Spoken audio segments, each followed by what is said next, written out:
Hey everybody, Rosematter here, and welcome to part 21 of my House in Fata Morgana Let's Play. This is actually the first thing that I am recording after coming back from vacation, so I might be a little bit rusty, but it's good to be back and back recording again. But from what I remember, because it's been almost 2 weeks since I last recorded, was we kind of concluded Mel's story and got him to agree to help us out. We ran into the swordsman and had a little bit of an awkward encounter there. And Michel continued to be even more awkward by trying to get information out of the nun about her relationship with the swordsman, and ended up just kind of upsetting her. Which, Michel, I don't know how you managed to offend a nun, but congratulations. And then we ended with some weird kind of flashback or something. He like passed out and ended up like seeing Morgana before she became the witch and had a whole conversation with her, so that was kind of odd. So we're going to continue on. We're still into the second day, and time is running out, so Michel's going to have to figure out how he's going to get the key from the swordsman. It's definitely not going to be as easy as it was with Mel, and then of course we have to get the Lord's key as well. So let's hope that Michel can kind of bounce back from his bumbling throughout the second day, and let's see what happens next.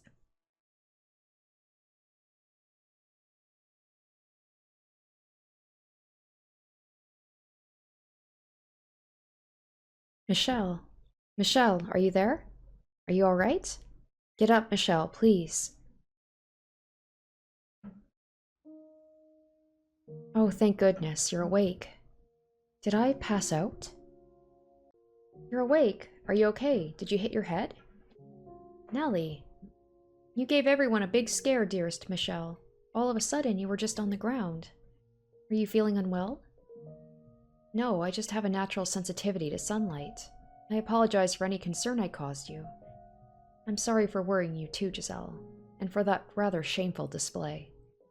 No need to apologize. Like you said, you're sensitive to sunlight. I'm just glad you're all right, Michel. If anything, I should be the one apologizing for putting so much pressure on you. I had no idea it was so bright out. As long as you're not sick or anything.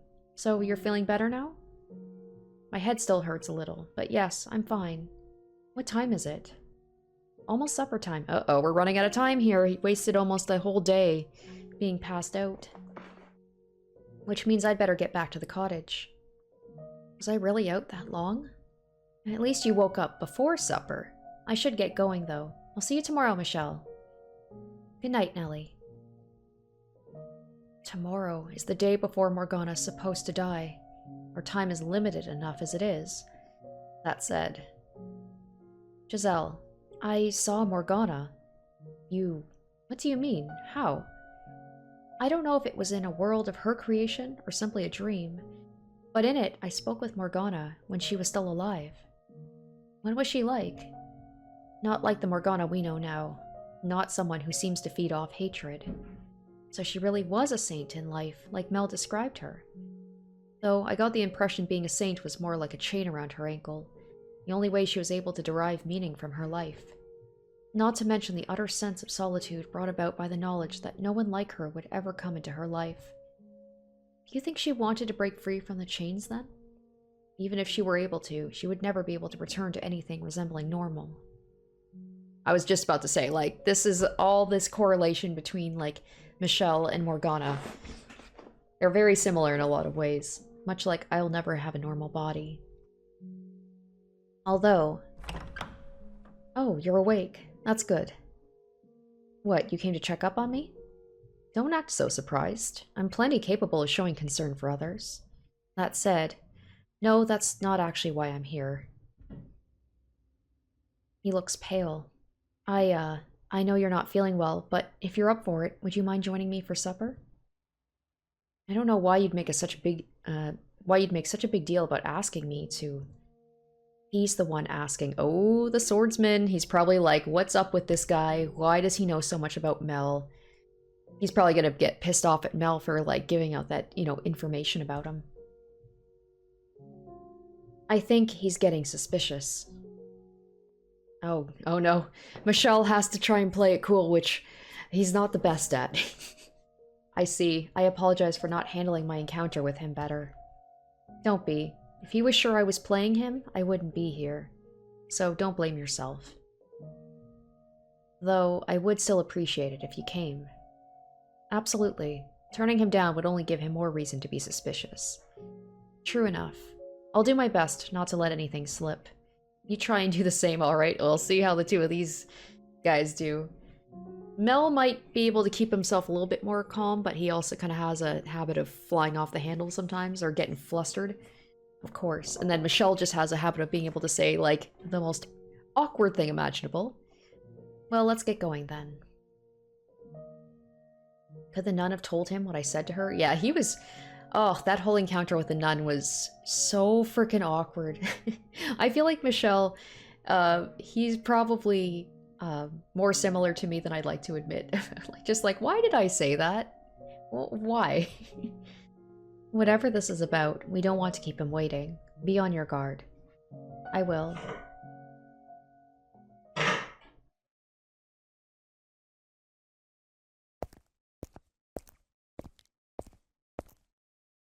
Here he is.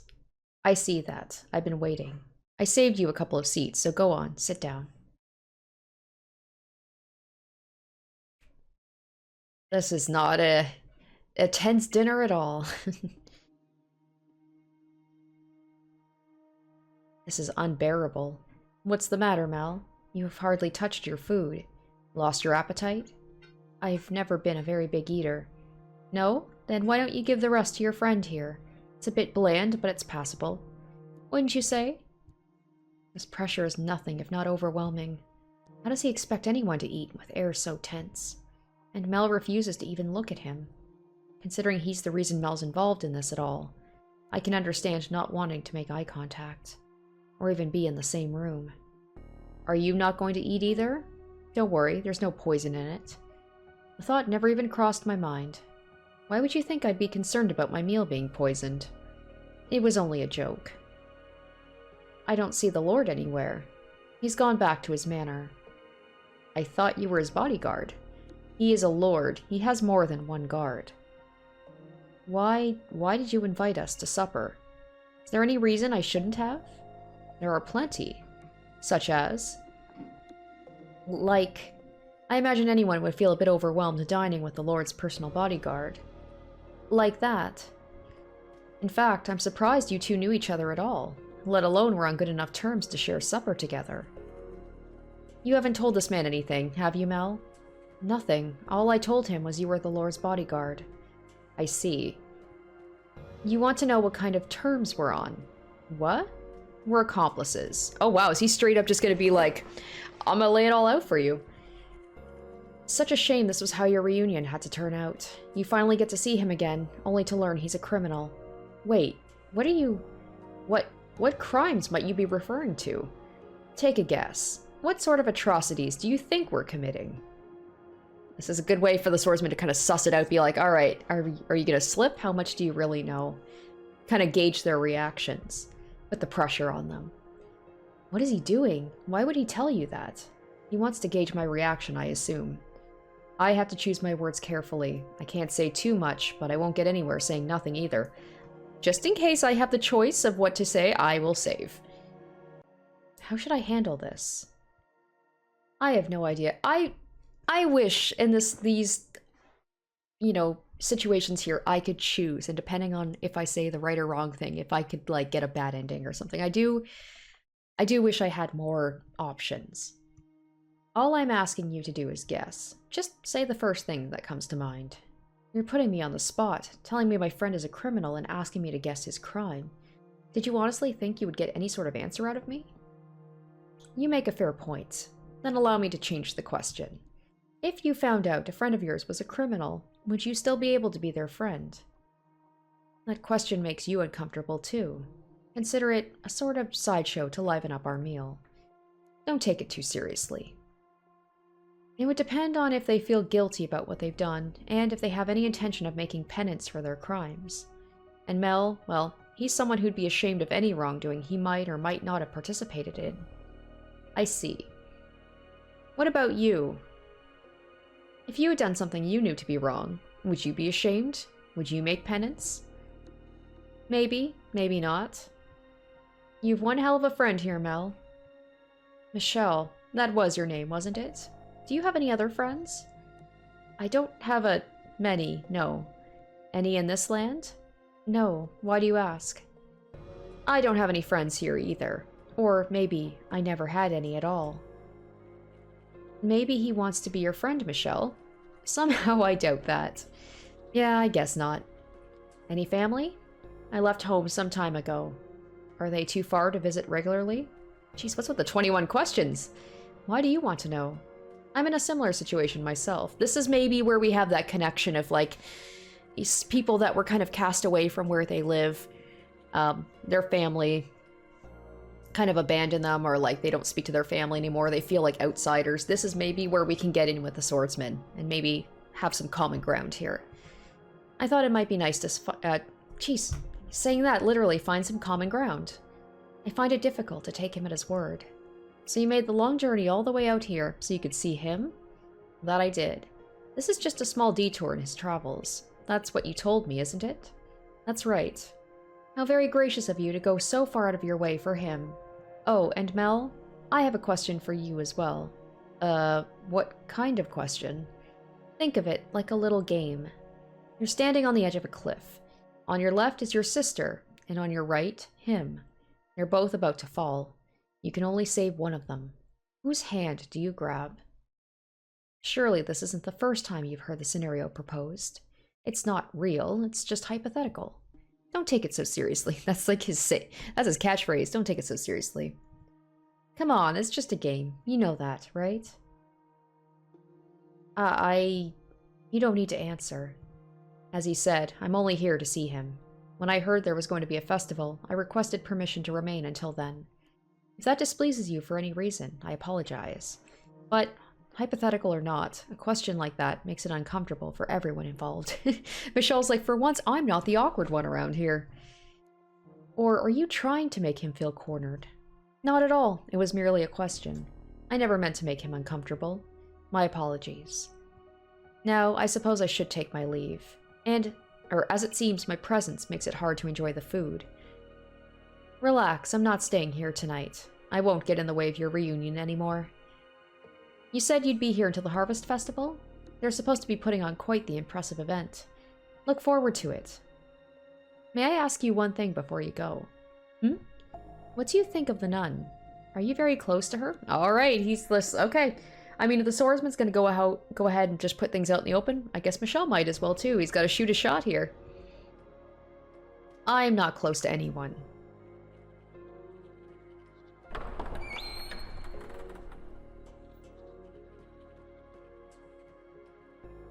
So, yeah, thank you. I was hoping to handle it better than that. But I just can't seem to keep it together around him. I'm really sorry. I can hardly blame you. Thanks. There's something really unsettling about him.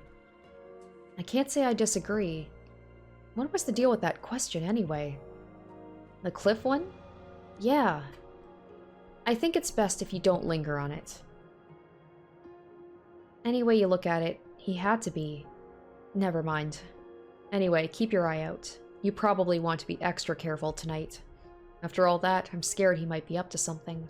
There's no saying where he actually went. I'm with Mel. I have a bad feeling about what he might do. After a conversation like that, you'd be crazy not to be on alert. That would be wise, yes. I plan to head straight back to my room. Yeah, that sounds like a good plan. Do you really think we'll be able to get his key? I still can't bring myself to believe there's anything between him and the Saintess. And the Lord's pretty much always inaccessible. Does the Lord say anything when you're all together? Such as? Anything at all. Something to give me some idea of what kind of person he is. I'm sorry, I've got nothing. I usually keep my mouth shut when I'm with them, and they hardly talk to each other either. I see. Sorry. I'm pretty sure you've already heard this, but the Lord's an incredibly suspicious man. I'm not sure he's capable of trusting anyone at all. So it's not really a situation where I can go up and ask him about his personal life. After several failed assassination attempts, among other things, he's just grown to be suspicious of everyone around him. If someone's walking up to him and he even thinks they might try something, That's all it takes for him to have them beheaded. So I could see Michel doing that exact thing, just walking right up and asking personal questions. As a person, his reputation is awful, but he has done a ton to improve the city's economy, so the merchants and artisans think he's alright. And out of curiosity, what is the Lord's name? Huh? Oh, you don't know that either? His name is Jean-Francois Barnier. Yeah, see, guys, sometimes I can say French names. I know I struggle with, you know, Michel's siblings, but sometimes I get them kind of right. What?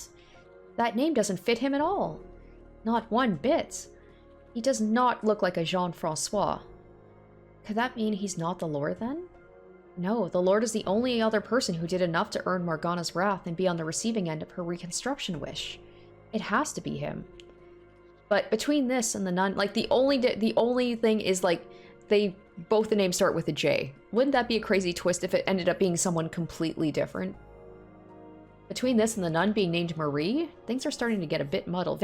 All very French names, a lot of French names. Hold on a second. I think I've heard the name Barnier somewhere. There was a diary in the library when I lived in the mansion, as I recall. Written by someone named Barnier. I don't know if it's Barnier or Barnier. Actually, now that I think about it, that same diary also showed up in Mel's next life. In it, he was complaining about having not gotten the larger of the family estates. And a bad harvest, I think. That was one of the books your family sent you, right? Actually, that was the one book they didn't. It was already in the library when I arrived. Ooh, okay. You think he could have written it? And here I thought it was just the scribblings of a disgruntled noble. If the book really is that old, I'm amazed it was in such good condition for so long. We can't be more than 100 years behind our own time, so it's not inconceivable it would still be in good shape then. But Mel came back many hundreds of years after that. It's almost like it was frozen in time. You know, I think time actually may have stopped during the times the mansion wasn't present in the living world. I kept it clean, yes. But one person going around dusting wouldn't be enough to keep it from falling into disrepair over hundreds of years.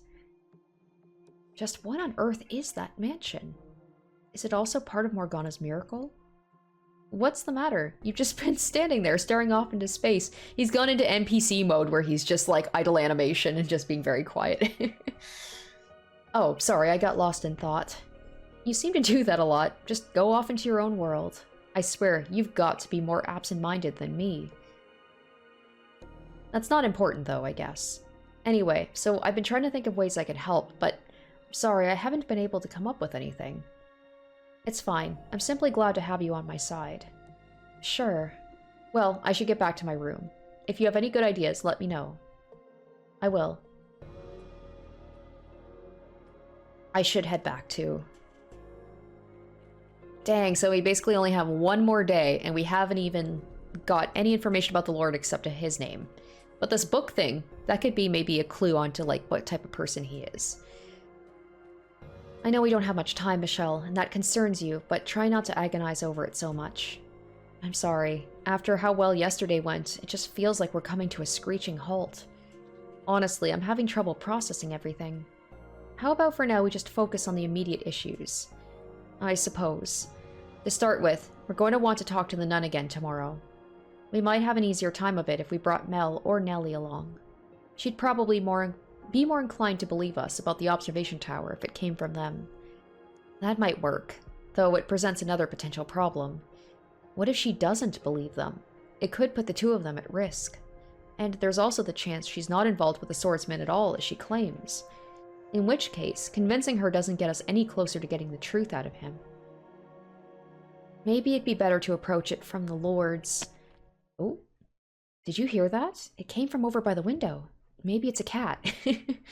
She's so positive about it, like, it's probably the swordsman or someone spying on us. I'll go check. I'm hoping that whole conversation he had was in his head. Oh shit, that's actually freaked me out. Eek! God damn it, there's someone in there. It's a ghost. There's a ghost out there. Get away from the window. Hurry, you don't want it to you won't I'm all tongue-tied here. You don't want it to possess you. Calm down. Your scream startled me far more than anything. How am I supposed to calm down? We have to go find Mel and get another room.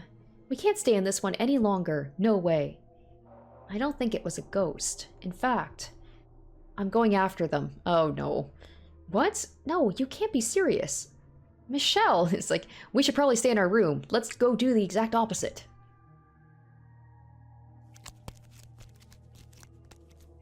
I'm pretty sure it went this way. Or they went this way. Let's go back to the mansion. You're chasing a ghost. You're out of your mind. You know, now that I think about it, she is essentially a ghost herself, afraid of another ghost. I think I saw movement in the bushes over there. Is this the one? Oh! Oh, that's Marie. That's Maria. That's definitely her. Oh, you found me. Is that who I think it is?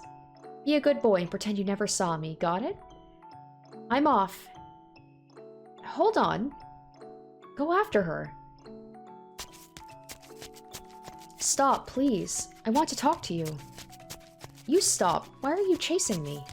For the record, I wasn't breaking in for nefarious reasons, so you don't need to take me into the guards. I'm not going to report you. All I want to do is talk. I've got nothing to say to you. Well, I do, so please stop. What's your deal anyway? You some kind of creep? No. How the hell's a man chasing a woman down a dark road not a creep? As if you look any less suspicious. Screw off, and stop chasing me, damn it. And stop running. Someone there? Perfect. Help, please, I'm being chased by a strange man. What are you... Oh, Michel, just getting himself into all sorts of comical situations. He's going to do terrible things to me. Oh, the nun. Not that she has a great impression of me, but now it's even worse. Is this as bad as it looks? It's worse. What's going on here? Wait a minute. Don't do anything rash. I can explain. I'm completely innocent. Maria? Well then. Things are suddenly looking better for us. So it would seem. So we got Marie and Maria. What are you doing here, Maria? Wait, are you... Is that you, Pauline? So her name is Pauline. So, okay. So her name's not Marie. What? They know each other. And she called her... Ah. So she was taking on a secret identity? She trying to hide herself for some reason? So I was right. That is your name. That is my earthly name. It is not who I am now. I am Marie. I no longer go by that name. Marie? That's your name? That's a fucking laugh. You joking? I am not. In that outfit, you become a nun or something? So maybe Pauline had a little bit of like a tumultuous past, and you know, she was running around with Marie, and Maria's like, you know, seems like she's a burglar or something. And then she maybe turned to kind of the godly side to try and repent for her sins or something. That part of the gag? That's why you call yourself Marie, huh? Name suits you a hell of a lot better than me. The Virgin Mary's namesake grows up to be a whore. Okay, so Pauline was always a good girl. Okay, well, sweet little Pauline grows up to be a genuine Virgin Mary. What do you say? You want to take my earthly name and I'll take yours? You don't have to be so crude. This seems like it could go south very quickly. That reminds me, I heard word there was a saintess or whatever at the church here. That you? A saintess, huh? That's just what people call me. I don't actually consider myself a saint. Pure as ever, I see. If it were me, I'd let them put me up on that pedestal, bask in their worship for a while, then swipe all the tiths and get the hell out. You're unbelievable, Maria. Oh, I'm just kidding. Don't take what I said so seriously. She's like the swordsman. What did you come here for, Maria? That's what whores do. We come and go. We're anywhere and everywhere, and then we're gone. You do realize this is a church, right?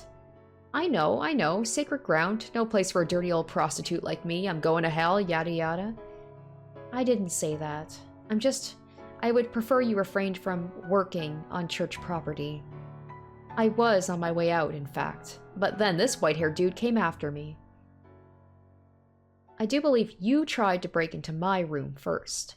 What? You keep your mouth shut. You tried to break in? What for? What's it matter what for? I'm a whore. Maybe someone hired me. Or maybe I came to pillage the tith box. Was it the Lord? Is that who you came to see? Huh? Why would you assume the Lord of all people? There are plenty of other men in need of my services. Okay, so that's the potential connection between Maria and the Lord. Ah. I thought there might be something between you two. There's nothing between us. Everyone's denying their connections to each other. So, since you're here, Maria, do you want to stop by my place for a bit? So you can grill me about what I'm here for? No, I'll admit I'm curious, but if you don't want to talk about it, I won't try and force you. We just haven't seen each other in so long. I'm sure we've got plenty to catch up on. Come on, surely you can stay for tea at least.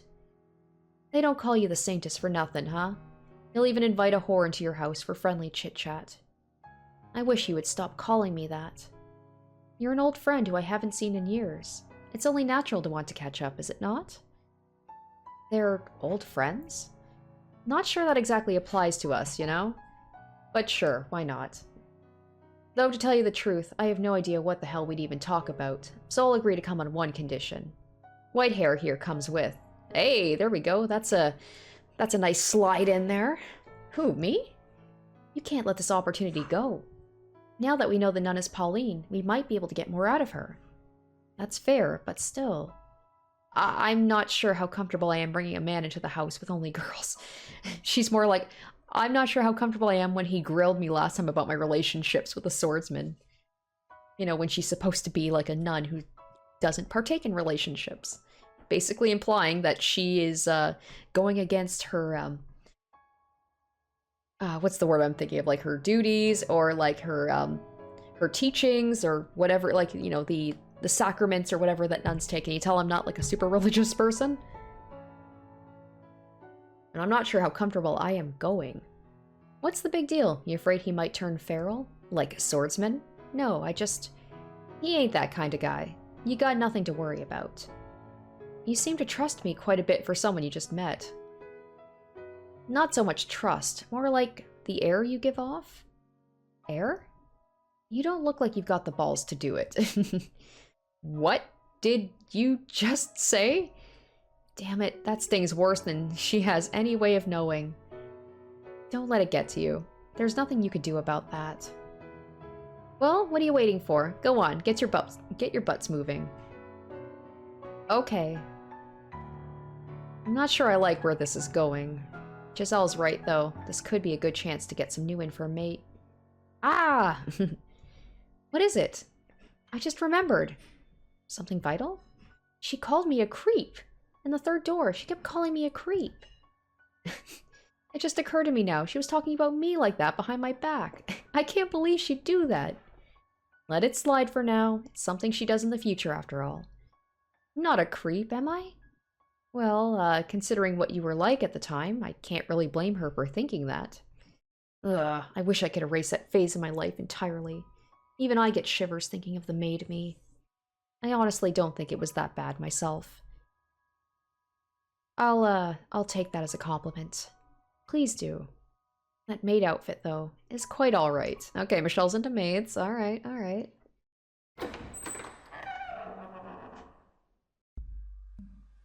Oh, hello, dearest Michel. What brings you here so late? Did you come to see me? Who's this pipsqueak? She lives here. I took her in. Oh, it's a strange lady. And she's wearing almost nothing. Are you not cold in that?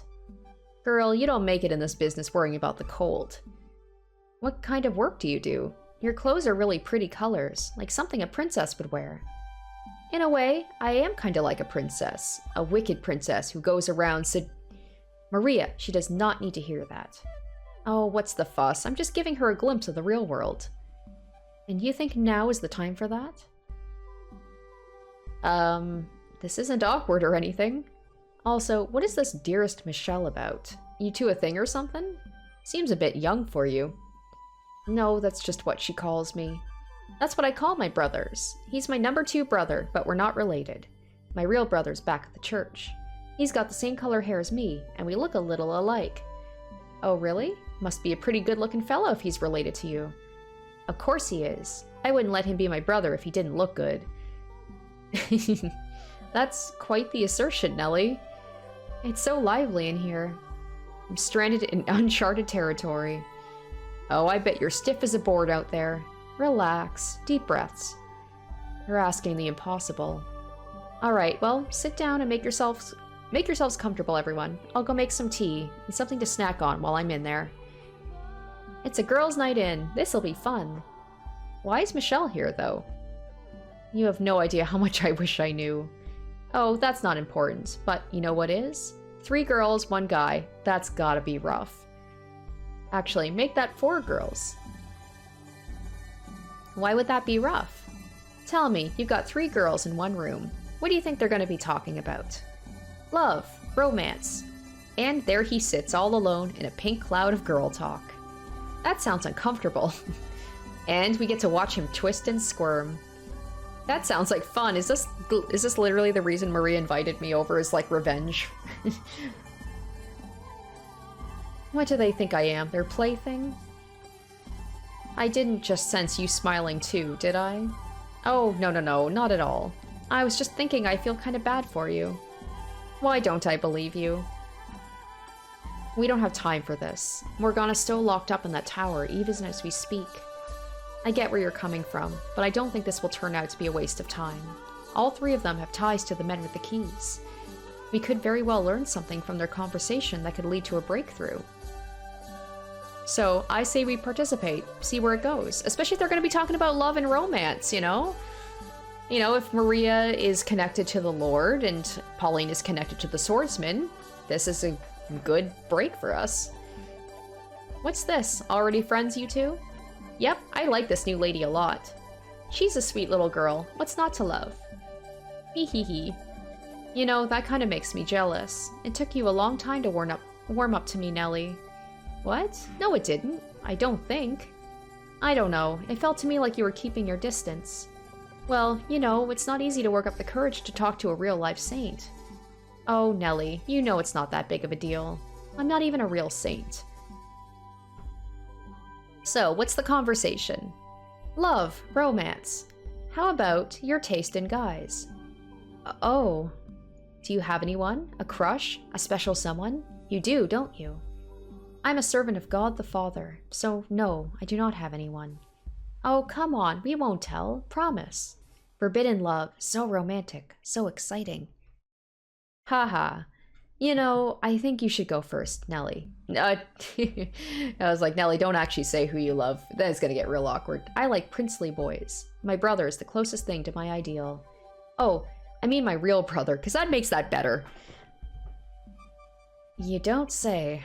And you, Maria? What kind of guys do you like? Me? I like me a nice, subservient man. Someone who knows I'm in charge. Subtlety isn't her strong suit, huh? Why not someone you can always count on, or encouraging and supportive, or sweet and kind? Someone like that would be... Guys like that only light you little Guys like that only light you little tween girls' fires. Things get a little more complicated as you get older. No, I agree with Nellie. I like to have someone dependable. Life stops being quite so simple. So you start wanting to find someone who will make the daily load of shit even a little bit easier to swallow. Really? I'm not sure I want to grow up anymore. Though I guess that's partially a result of who I am, so who knows, maybe you'll have it a little better. I hope so. Okay, now it's your turn, Sister Marie. Me? I suppose I could tell you who my favorite angels are. No, it has to be someone real. You have to have someone. I already told you. Oh, there's someone else who hasn't gone yet. I can go after that, can't I? Who else is there? You know, that's not a half bad idea. Agreed. I want to know too. No dodgy answers either. What? What kind of girl do you like, Michel? What? You're not supposed to bring me into the conversation. Lighten up, loosen up, let us have it. It's a very complicated personal matter. Then how about we make things simple? Turn it into a choice. A choice? Now, do I get to select something here? Of the three of us, who ticks the most boxes on your complicated tastes? Don't think too hard about it. Just pick one. Me? The teensy tiny one. Well, we're definitely not going to pick the teensy tiny one, because ew. Or the nun. Who'll it be? And it's kind of awkward considering that he has his actual love, like, watching from his head. What on earth have I gotten myself into? The way they're staring at me. I'm not getting out of this. Oh, do I get to pick? I do get to pick. Oh, okay. I already have someone. I'm not interested in women. Can I save here? Yes, I can. I'll say I already have someone. I'll be honest. Because I don't think, Giselle would be quite pleased with any other answer. What? Really? That's no fun. You can still tell us what lights your fire at least, even if you've already got someone. Loving someone is a beautiful thing. I will pray for God to grant you both his blessing. What's she like, though? I want to know. Tell us about her. What's she like? She's always smiling. She's a very cheerful, energetic person. The opposite of me in many ways. So, is she staying at the mansion with you? No, I'm here alone. Does she not feel the same way about you? Unrequited love, is it? You poor thing. It won't be cheap, but I'll keep you company for the night if you want. She loves me too. Then why isn't she here? If you're a couple, you're supposed to stay together. Did you leave her behind when you left? Circumstances prevent us from seeing each other right now. I can always feel her there by my side, but I can't see her. What circumstances? Now, Nellie, don't be prying. It's a personal matter, what I'm sure isn't easy for him. That's very nice of Pauline, considering that I was very prying to her earlier. Will you ever be able to see her again? I have faith I will, because when I see her next in the flesh, I need to take her by the hands, look her in the eyes, and tell her something very important. Michel, is she somewhere really far away? Or is there something else getting in your way? Women are fickle creatures, though. You may think she'll always love you, but spend enough time apart, and who knows how those feelings might change. We're not as bullheaded as you guys tend to be. While you're here, away from her, she could find someone else she likes. Or maybe she already has. I would never. She's like, I'm gonna fight this bitch. I was like, don't doubt my feelings. Her feelings will never change. She has spent more time waiting for me than you could possibly imagine. Though there were times she lost sight of what she was waiting for. Deep down in her heart, she never forgot about me. I know that for a fact.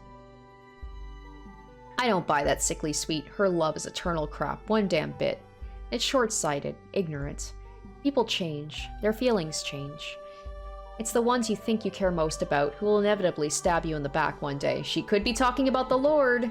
She might not be seeing him for, trice, but maybe she was friends with the Lord before the Lord became a Lord and then just kind of cast her aside, because the way she's talking about, someone stabbing you in the back and then knowing, what happened in Jacobo's door. That's what people do. You've just never had the pleasure. But one day you will. You'll taste the bitterness of betrayal. Oh, I was like, Michel knows that I think better than anyone. Is there anyone in your life you care about more than yourself? Not a one. You wouldn't understand what we have together then. But someday, if you ever find someone who means that much to you, I think you'll come to understand that it is possible to love someone, even if they do sometimes cause you pain. You're telling this to a whore. That already has me out of the running. I don't think that's true. Anyone can find someone, no matter who they are. I was waiting for Nellie to be like, what's a whore? It doesn't matter how old you are, or what kind of work you do, or if you're a noble or a peasant. Oh, come on, you're making it sound like I'm the bad guy here. In this case, she might actually be more mature than you, Maria. Oh, shove it. Now that Michel's answered, it's your turn. What? Do I really have to? You do. Everyone else has answered. Like I said, I don't have anyone. Oh, don't forget about the tea I made. It's going to get cold. Anyway, I'm more interested in catching up with you, Maria, than talking about boys. What happened after you left? Alright, sure. We can talk about that. Pauline's being very cagey. I understand why she is, but still. An orphanage. Yep, neither of us had parents or family, so we were raised in an orphanage. Beyond the second door, Pauline had a family and seemed to be quite well off. I guess that's not the case here. So you grew up together then. Sister Marie's never told me about her childhood before. I don't like to talk about the past. Not the best of memories, after all. I would say we're both lucky we made it this far in life. You still keep in touch with that shit heap of a director? Now, don't talk about him like that. He's not a bad person. Yeah, I know. In your mind, everyone's not a bad person. He isn't, really. But yes, he stops by occasionally to check in. He was the one who set me on the path to becoming a nun. He always was fond of you. Perfect little angel you were. I doubt he liked me any more than anyone else. Compared to you, I was a damn gremlin. You were a naughty girl, weren't you, Maria? The naughtiest girl around. I'd throw rocks at the wall, making all those little holes. And one time, I even filled the director's shoes with dog shit. That would make anyone angry. I wasn't always a little twat, mind you. The director either loved you or hated you. There was no middle ground. And if he didn't like you, life was hell. He'd make you go without supper or force you to sleep outside. Shit like that. So Marie/Pauline doesn't think he's a bad person because he treated her well. But he doesn't seem like a very nice person if he's treating children like this, with such big discrepancies in how he treats them. That's awful. I had no idea he was doing that to you. You could have said something. Like that would have made a difference. You adored the damn director. You never would have believed me over him. Once you put your trust in someone, you refuse to believe they could be anything less than perfect. Completely blinded by faith. You do. The only reason you're willing to believe me now is because it's been so long, and because there are other people here. Let it all out, girls. Let it all out. It's like a therapy session. This would probably be a good time to step in, Michel. Change the subject or something. I feel kind of bad for her. How long were you two together? Until we were around 10, I think? Does that sound about right? Sounds about right, yeah. I got fed up with everything and ran off. Ended up at a brothel. Been a whore ever since. Jesus, from 10? Damn. I know that Morgana ended up at a brothel too, but that was just because it was a place for her to be safe. It's been what, 10 years now? I'm practically a veteran. Damn, so she's only 20? Did you like life at the brothel better than the orphanage, Maria? Between the two, I would take the brothel any day. There, I got friends and colleagues, although I did lose a whole bunch of them 4 years ago. 4 years ago? I remember hearing word of a brothel raided by bandits. Oh, shit! Oh my gosh, so... Okay, so Maria was at the brothel that Morgana was staying at. I should have made that connection. So she probably was taking care of Morgana without even realizing it. Boom. Was that where you worked, Maria? Yep, and what a nightmare that was. I mean, why the hell would you raid a whorehouse? Why not go after some noble's estate? Or the damn lord, for that matter. A brothel raided by bandits. 4 years ago. What's the matter? Trying to make those forehead wrinkles permanent? I know I shouldn't be surprised, but I'm beginning to think Maria might have had some contact with Morgana in life as well. Oh? 4 years ago would make Morgana 12. And where was she then? Oh. I have a question for you, Maria. Was there a girl by the name of Morgana at that brothel? You know Morgana? Shit, there we go. So that's our slide in right there and be like, Pauline, Morgana is up at the...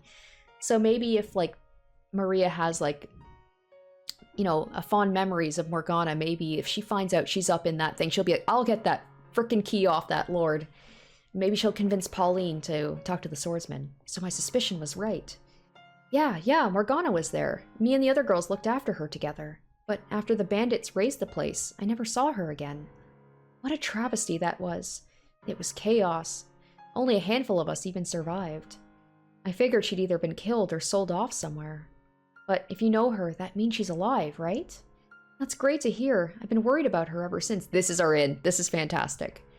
Michel, Morgana's... the Saintess's name, isn't it? That's what you told me. Huh? Saintess? Oh, here it goes. Here it goes. That's right, Nellie. That is indeed the name of the person who performed your miracle. And she's locked up in the tower now. Locked up? You told Nellie all that nonsense too, Michel? It's not nonsense. Mel told me everything. It's all true. He feels terrible about what he's done, but he can't set her free by himself. Now, you two? We need the other 2 keys. The Lord has one, and his bodyguard has another. After learning the truth, I knew I had to tell you. But I was too afraid you wouldn't believe me. And if you didn't believe me, something bad might happen to Mel. It's not good to tell lies, Nellie. And the same goes for your brother as well. What? The Lord stores his valuables in that tower. That's why it's locked up, and you can't get in. Or are all 3 of you after his wealth? Of course not. And you, Michel, you need to stop planting these strange suspicions and... See, this is exactly what I was talking about. You haven't changed one bit. You won't even give someone the time of day if they're saying anything that contradicts someone you've decided you trust. Can the watchtower, was it? Can you not bust the door down? I'm still lost as hell here. But the long and short of it is, Morgana might be in that tower? She is, yes. It might be possible to break down the door with a dozen or so people to help, but that's infeasible. Besides, opening the door isn't our only objective. So we need the other keys. Correct. It's not true. He would never do that to someone. People think he's scary and mean, but they're wrong. He's a sweet, respectable man. He'd never lock up an innocent girl. Even though everyone else is saying he would. If I don't believe in him, then who will? So you are more than acquaintances. If you really have that much faith in his goodness, then tell us that after you've seen what he's done. Pauline. Assuming, hypothetically, there really is someone in the tower. There's nothing I could do about it. I'm a nun. I have no real authority here. I'm just a pretty face. Nevertheless, he started this to help you. So if you tell him to stop, he might actually listen. Please, Sister Marie, help us set the Saintess free. Your ability to trust someone so completely is actually pretty amazing. But if you let it turn into blind faith, it'll come back and bite you in the ass. Could I please ask the 2 of you to leave? An old friend of mine might be being held prisoner right now, and you expect me to just scamper on home? Go. Tch. She is a little too innocent, perhaps, but I don't think her faith is entirely blind. You are a woman who is capable of making decisions for herself. I know you are. You've placed your complete faith in one man, but that hasn't stopped you from considering what you should do with your own life. You were never short-sighted. We only met yesterday. What could you possibly know about me? Give me some time, until tomorrow. Time to think about what to do. As you wish. That's gonna be an awkward... Unfortunately, Nellie can't just leave. She's stuck there. That's awkward, especially when Pauline just accused her of basically, like, being after the Lord's wealth and lying. So, is all that really true? It is. How do you know any of that, though? Because... What story should I go with this time? Should I use the letter again? Forget it. That's not important. The pipsqueak ain't one to go throwing around accusations like that for shits. Point is, I'll take your word for it. And if we get the door open, and it turns out there's no one there, no harm done. So you believe me? You're not lying, are you? No, I'm not. Then, that's that. Frustrating part is, winning over a whore isn't going to get you very far towards fixing anything. That's not true. Just knowing you believe me is reassuring. If you say so. Could I ask you something? You did come here in search of the Lord, didn't you? He has the 3rd key, without which we cannot get into the tower. And my gut tells me you're the one who's going to make that possible. Why would you think that? Because you have a very strong connection to him. You may think I sound crazy, but your souls are intrinsically, I can never say that word, intrinsically bound together. Our souls. Don't even joke. I know how it sounds, but that's the only way. Okay, you got me. I'm done lying. You're right. I came here looking for the Lord. There's rumors going around saying he's been seen coming in and out of the church here. So I figured I'd take the opportunity to cave his fucking skull in. You what? What you gonna do about it?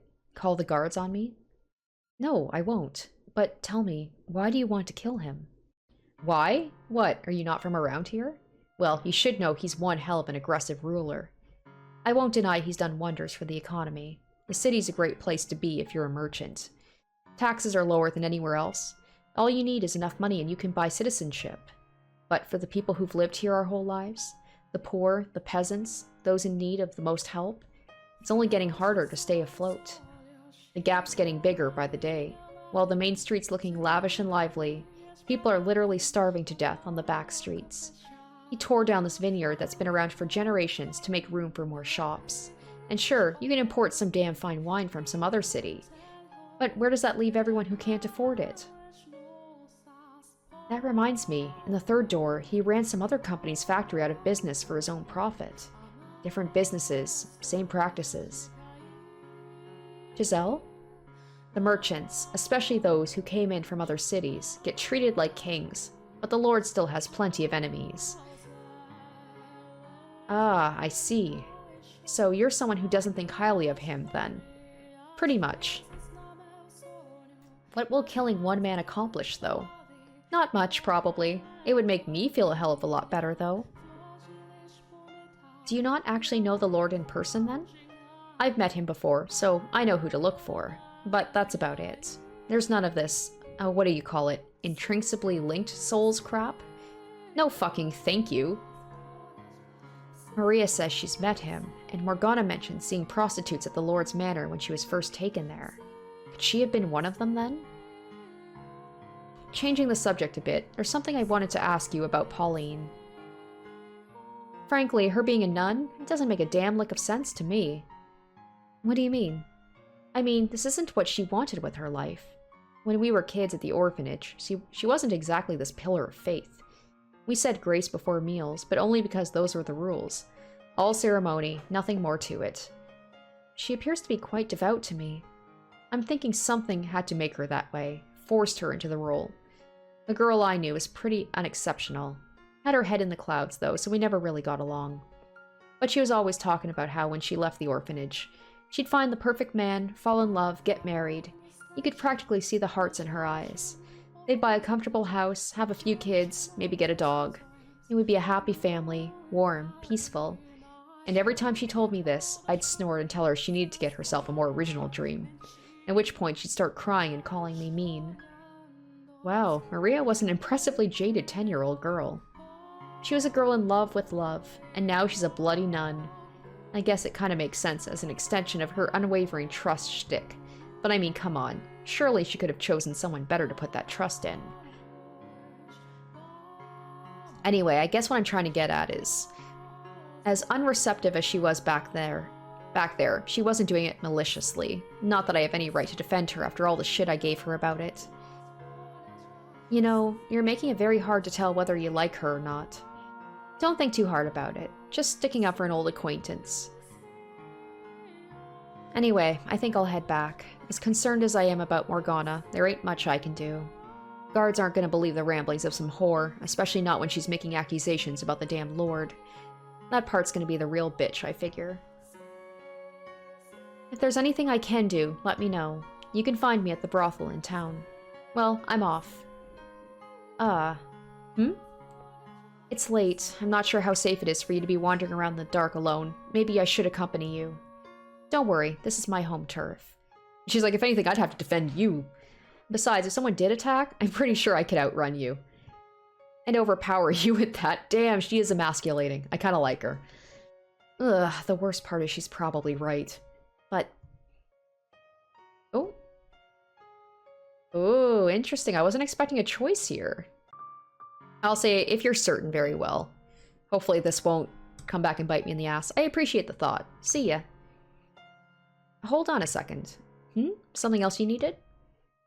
I'd like, if you could, for me to tell you about the time you spent the time you spent with Morgana. Anything you can, no matter how insignificant it may seem. I want to know what kind of life she had there. How's tomorrow sound? Tomorrow? I'll sneak into the courtyard tomorrow night. Meet me there and I'll tell you what you want to know. Why not now, though? No real reason. I just need a little time to sort things through. See you tomorrow night. Stay warm. Hopefully the fact that she's saying, like, okay, I'll talk to you tomorrow, hopefully nothing will happen to her, and I won't see her. Not even a chance to get another word in. Also, I feel like I'm dressed much warmer than her. Tomorrow night, that doesn't leave us with much time. Giselle. Giselle? What? Oh, hello, what is it? You've been so quiet, I was getting concerned. It's good to know you're still there. I guess I sort of dozed off for a bit. I'm fine, though. No need to worry. Are you sure? She's something on her mind, I don't know what. I think we should head back, too. We've done about everything we can today. You're right. Running into Maria was a great stroke of luck. Thanks to her, we now have confirmation that the nun is indeed Pauline. And we potentially convinced Pauline to try and talk to the swordsman. Depending on how things pan out tomorrow, we could be getting very close to accomplishing our goal. I'm sure it'll be smooth sailing, just like with Mel. Oh yes, I'm sure. I certainly hope so. I love Giselle's optimism, though.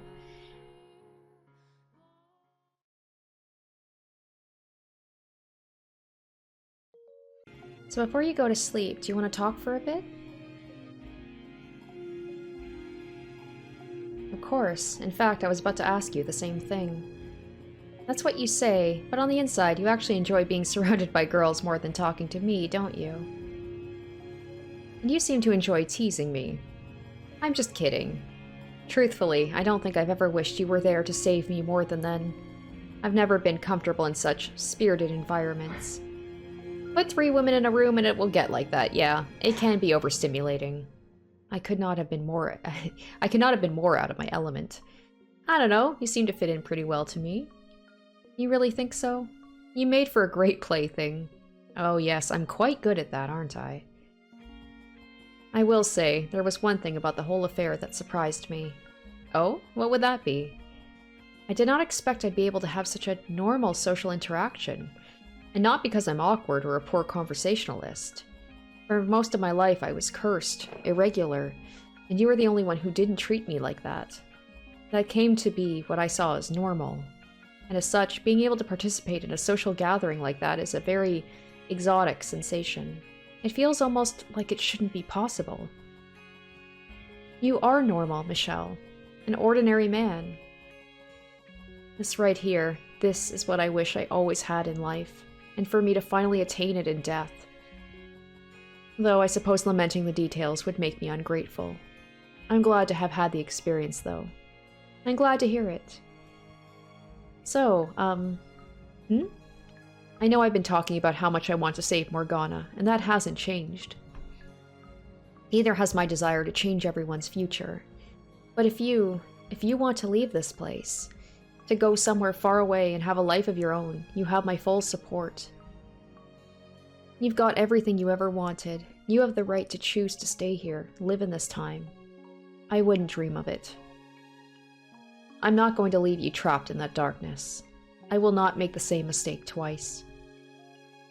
Regardless, there's no point in me choosing a life without you there as well, in the flesh.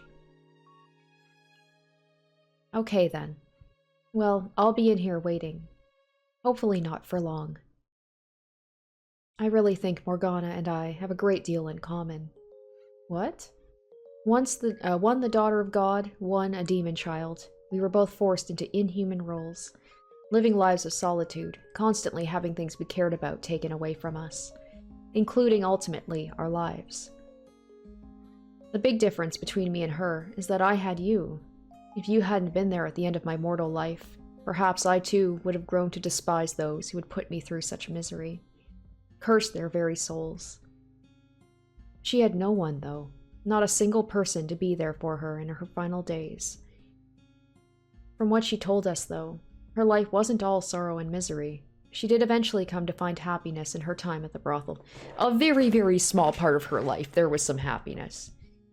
In fact, she's even said that was where she learned to experience joy. While I know there was a number of girls there, if Maria was one of them she was particularly close with,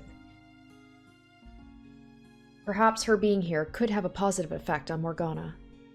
We'll have to see what she says tomorrow night. That we will. And then our time limit is noon the next day, so we'll need to have everything necessary figured out by then. Everything it will take for her to have a change of heart. I'm not worried one bit. I have complete confidence in you, Michel. I am somewhat worried. What's there to worry about? Here, I'll shout, "You can do it," 100 times. So you're planning to cheer me to death. I just want every last bit of you to know I'm rooting for you. I assure you, you've made that abundantly clear.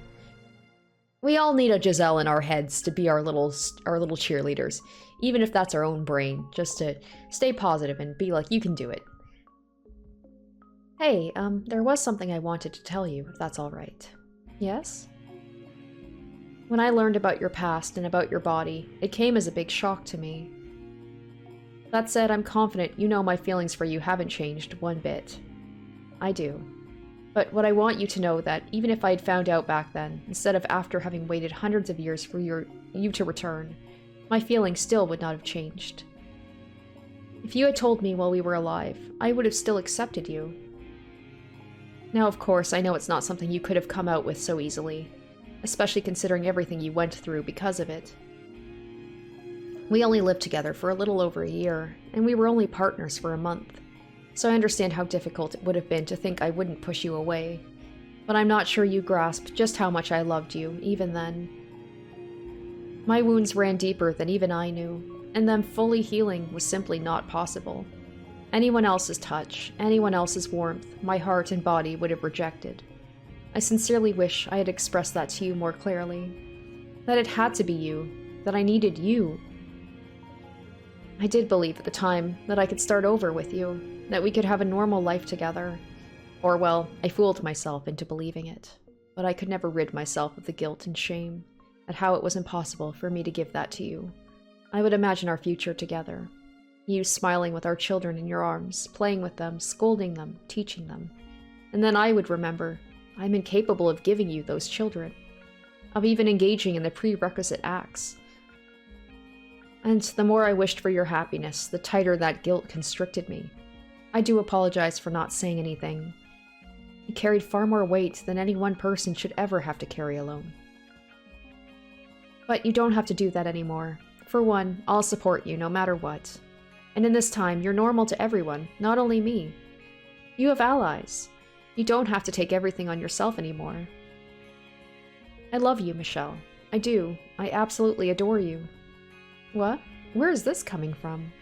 I wanted to say that, so I did. Is that a problem? No, no problem. You're blushing, aren't you? Your cheeks are as red as tomatoes. I wish I could see you now. I'm going to open the window. Why? It's night. It's going to be cold. Exactly, I need to cool down. Ah, that was sweet.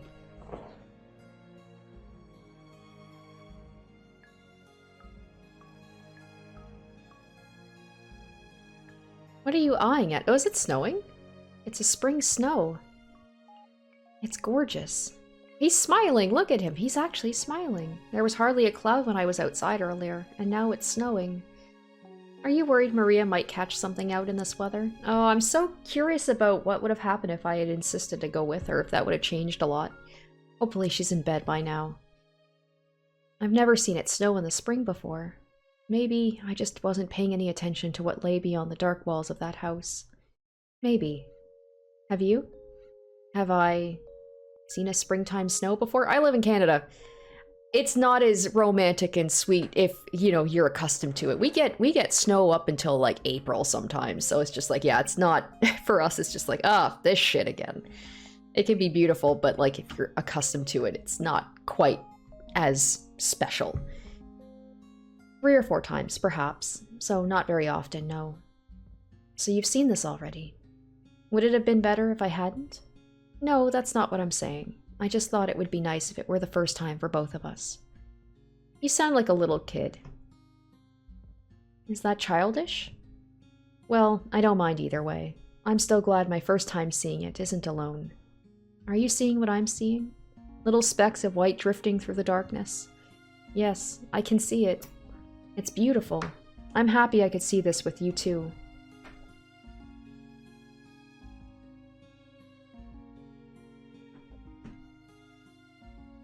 You don't want the wind to cool you off too much now. I think it's time for you to warm back up. Sorry, I was so engrossed by the sight. Maybe it'll stick and you can see it again tomorrow. The grounds will be quite lovely, covered in snow. But for now, you should get some sleep. I suppose.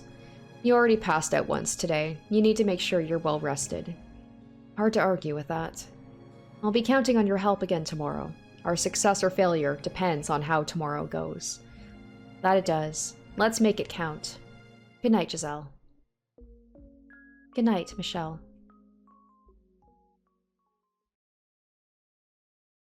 There's something. She was quiet there when he was talking to Maria, and she's like, there's something that she's holding back.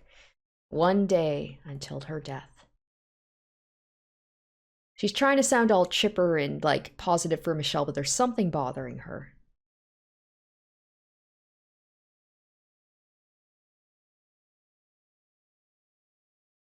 Ugh. Huh?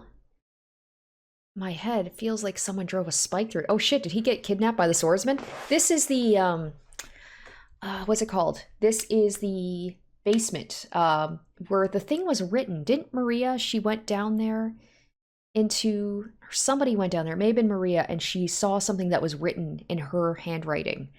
And she was like, how is this possible? Obviously, she's been in this mansion before and she wrote something. If it is Maria, I'm remembering. It could be Yakubo, it could have been another character. But somebody came down to the cellar and they found a note from themselves from the past. What's going on?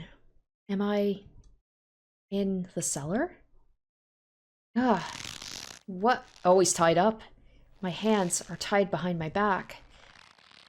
What am I doing down here? Not a good start to the final day. Wait. Giselle? Giselle. Say something, Giselle. Unable to make any sort of sense of my circumstances. It's not long after I regain consciousness that panic begins to sink in. And the most unsettling thing of all, the most frightening detail, is the fact I can't hear her voice. Awake, are we? Are you the one who brought me here? What, you don't remember this morning? Morning?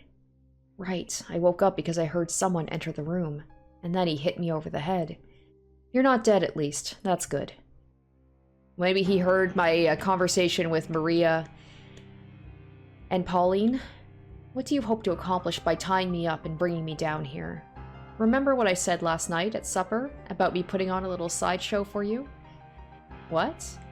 I was reenacting the Last Supper with you as the guest of honor.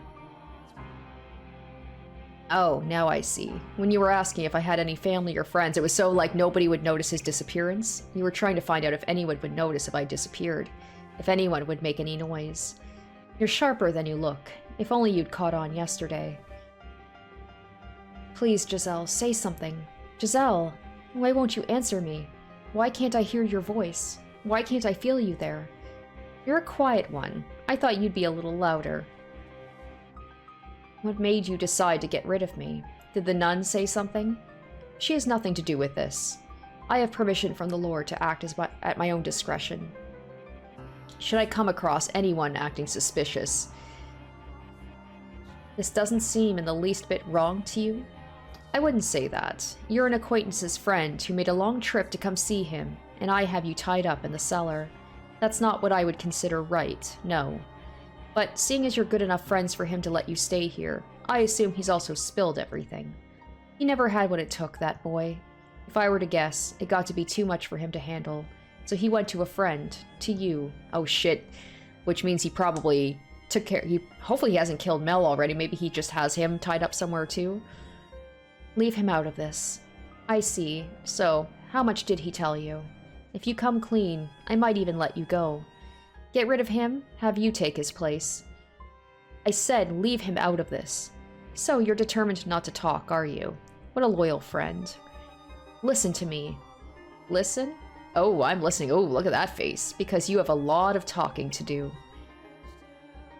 I don't have many chances to let loose, so I'll be taking as much time as I can get today. He says it in an eerily flat tone of voice as he draws nearer, pausing between each step as if to taunt me. And when he reaches me, struggling to get off the ground. Gah! He slams his heel into my shoulder. Not being able to use your hands makes you appreciate how much easier it is to stand up when you can, doesn't it? Help! Someone, please, help! Ugh. Don't waste your energy. No one ever comes back this far, and the door is so heavy, your screams would never make it out. But that's the least of your worries. The door to the cellar's been locked, and the only key is right here. There's no getting it. If you can run fast enough, you might have a chance of making it to the door and escaping. You want to test your luck? I doubt you can make it. He puts the full weight of his body into his heel, pressing down on my spine, turning my breaths into gasping sputters. I gather together all my strength, but even that isn't enough to overpower him. Now, you're going to tell me everything. What are you and the boys scheming? What's your endgame? Who else is in on it? Damn it. I don't have many options here. What can I even do in this situation? Tell me what I want to know, and maybe I'll let you live. I guess I have no choice but to tell him the truth. Alright, fine, I'll tell you everything. Just know that this isn't some attempt to beg for mercy. I came to this mansion in order to unlock the door to the observation tower and free Morgana. Mel was not the one who told me about her, though. I went to him and asked for his assistance. He didn't have to tell me because I already knew, both about her and what you're doing to her, stealing her blood and making medicine from it. Who told you then? Morgana did. Morgana's soul told me everything. I'm not from this time. I lived in a time after her death. Oof.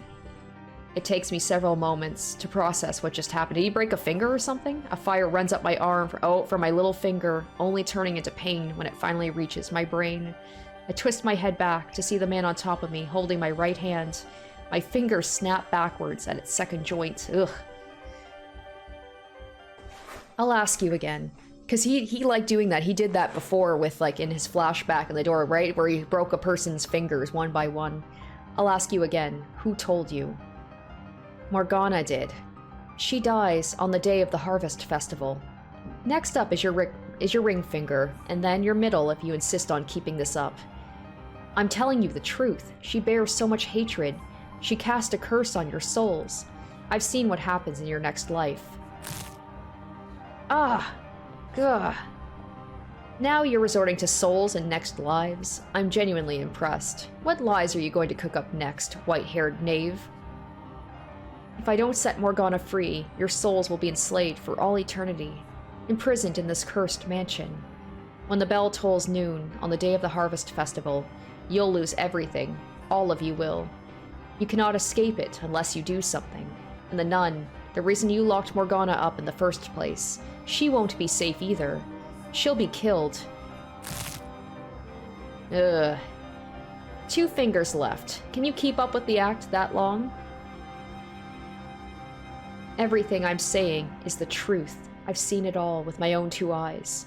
Why are you so insistent on maintaining this farce? Is it to protect the boy, or do you have some other motive? Every last word is true. Continuing to lie isn't going to make this any easier. Your voice is shaking. The pain's starting to get to you, isn't it? What you're doing to Morgana, it achieves nothing. You must release her and atone for your sins. Otherwise, your soul, and the souls of those you care about, will be doomed to suffering. I see what this is now. You don't have the information I want, so all you can do is spin these lies. You thick-skulled bastard. There are other options, though. Beg me for mercy. Sob like a little child, sniveling your "please don't kill me's" and "I don't want to die's" and "it hurts so bad, please stops."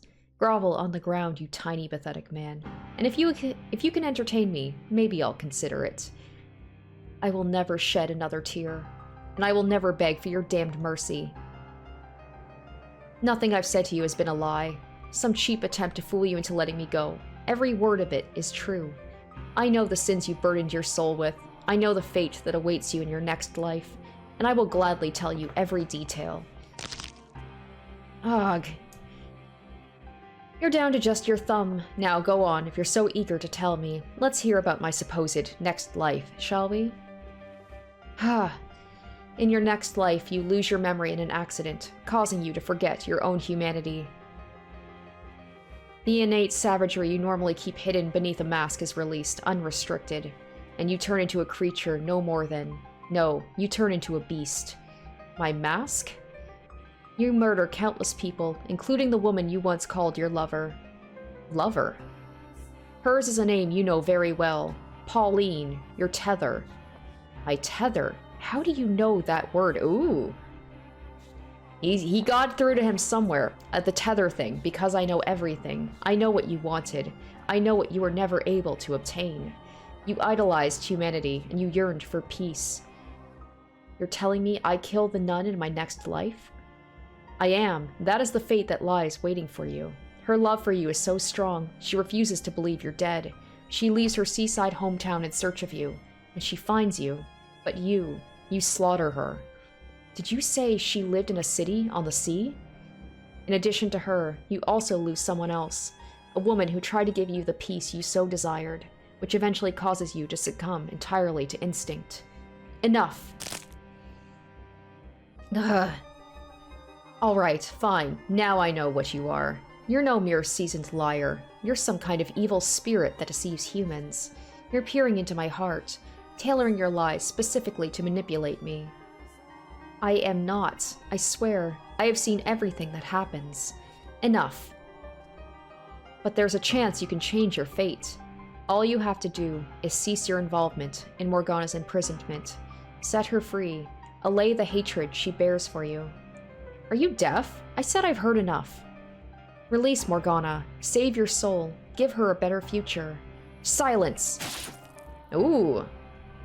I think I'll take your arm off first. Cut right through your shoulder, nice and slowly. That's another one of his things, is cutting arms. Don't. Ha ha ha. Ha ha ha. Yeah, there's that beast coming out. It'll still be attached for a while yet, don't you worry. You'll hear that. You hear that, spirit? That's the sound of your flesh ripping apart, the sound of your muscles being severed. Oh boy, this is escalating quickly. Not gonna be doing much talking anymore, are you? Not through the pain you aren't.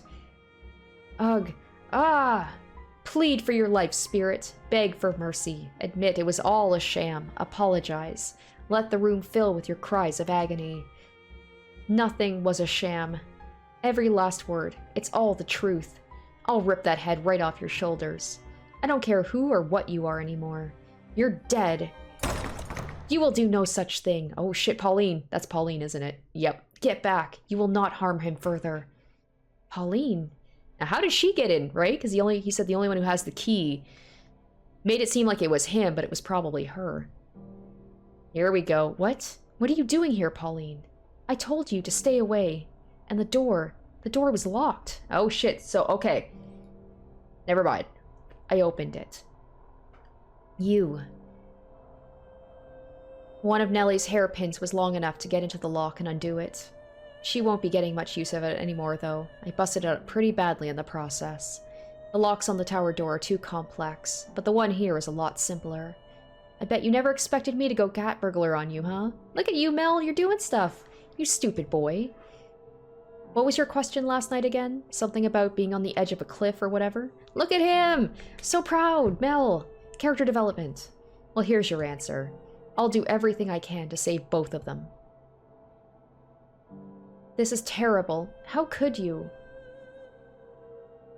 Oh my, you're badly hurt. Sit tight, I'll call for a doctor.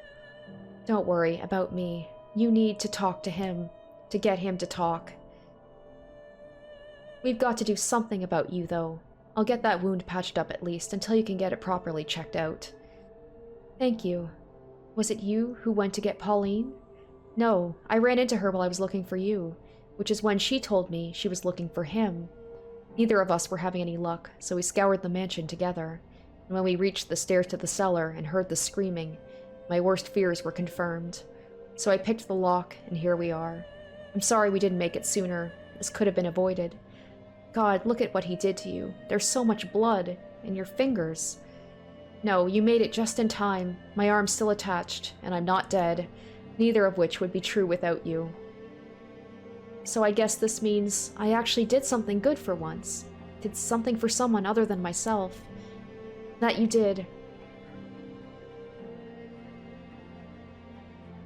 So everything Michel said is true. The Lord isn't storing his valuables in the tower. He's got a girl locked up there. Well, is it true or not? It's still the Lord's property, either way. The church is being funded with her miracle blood, so that makes her valuable, yes. So you're saying I've been handing out human blood and telling people it was medicine? Not human, witch. No, Morgana is a human girl. She hasn't become a witch yet, at least not here. All this time, I've been lying to the people who believed in me, without even knowing what I was doing. Like you said, you didn't know. You haven't done anything wrong. Ignorance does not excuse sin. All that time I spent with you, and I didn't notice anything wrong.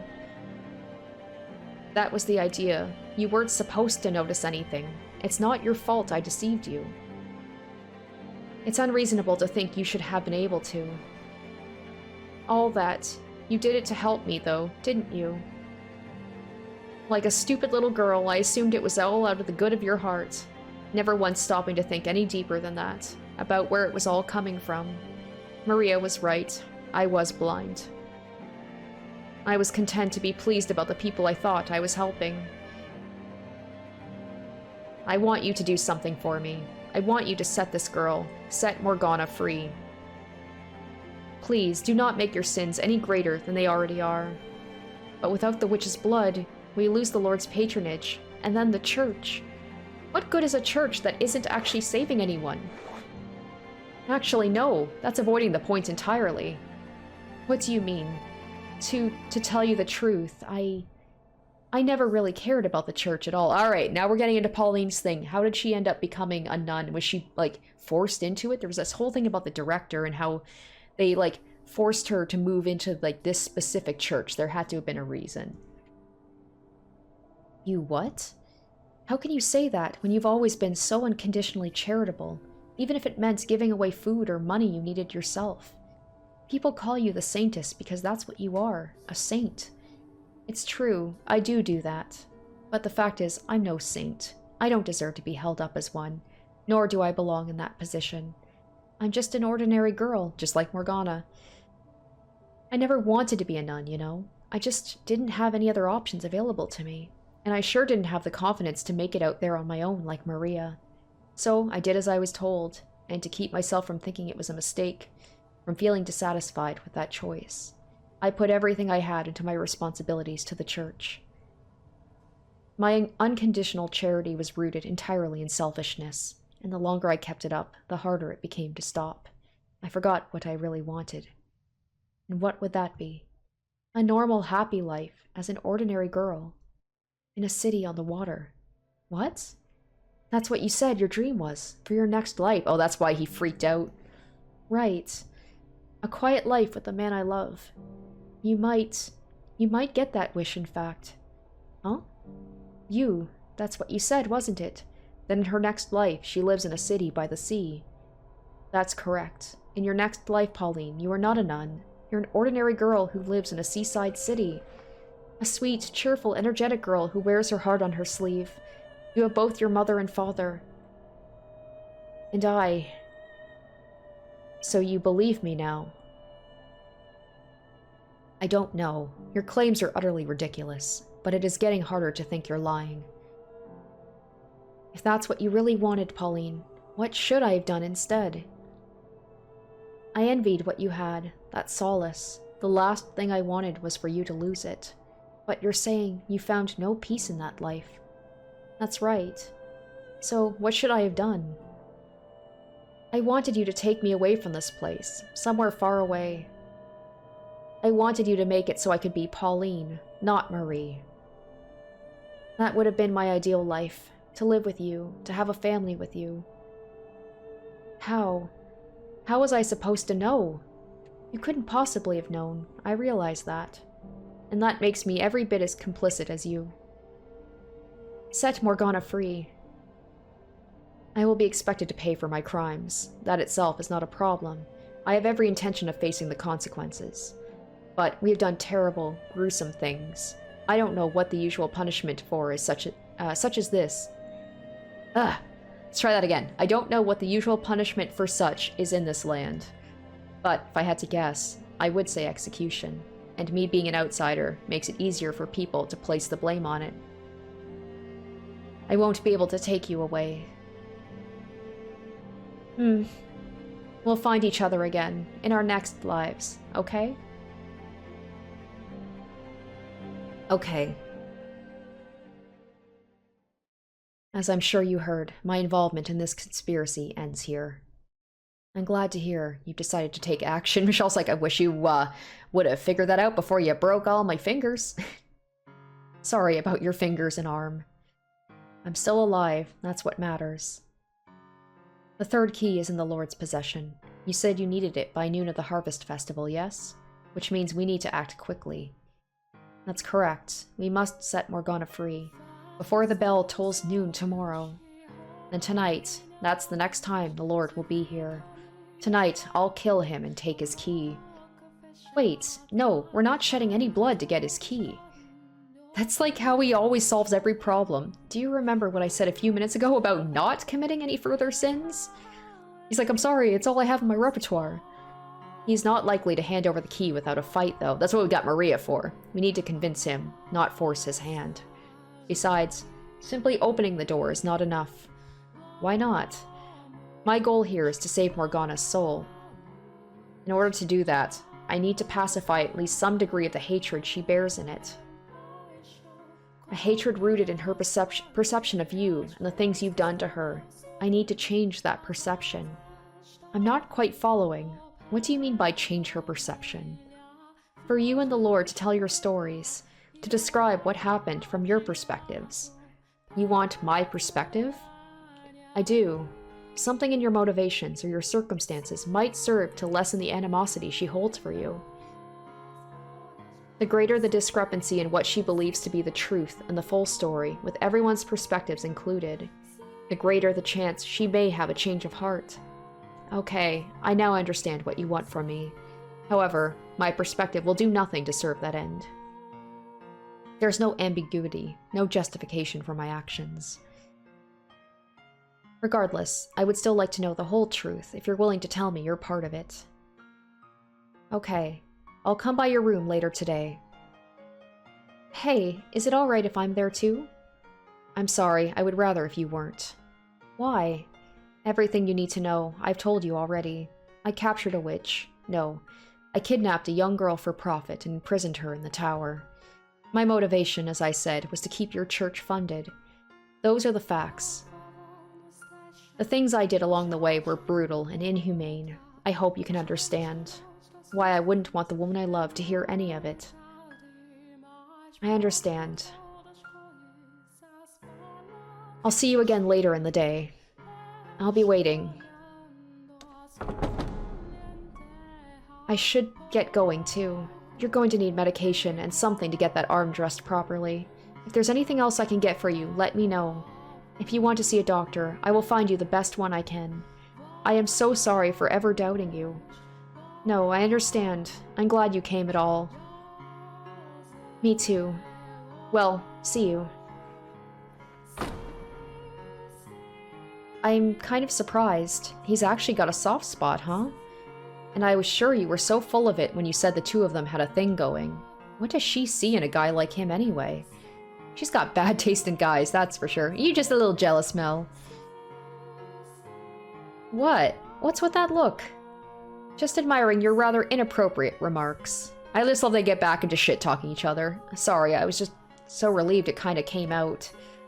It's okay. You almost got a smile out of me. I've never seen you smile before. I blame being relieved, too. Now, would you mind helping me get back to my room? Sure, no problem. My shoulder's all yours. You know, you really are something else, Michel. I could hear you through the door as I was getting it opened. Honestly, I'm amazed you were able to stand up to him like that. I don't want to get my hopes up too high just yet, but I'm starting to think you might actually be able to do something about the Lord. That's reassuring. Thank you. Sure. Anyway, let's get going.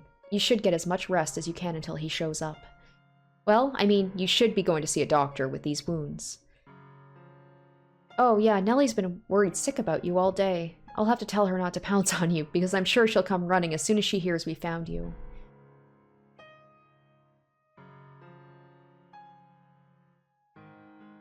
Giselle, you were right. I do have people here who will support me. We haven't heard from her in a while. What's going on here? People who are grateful for me, and who show concern for me. But you have to know, Giselle, it's your voice I want to hear more than anyone else's. Why can I not hear you? Where are you, Giselle? Giselle.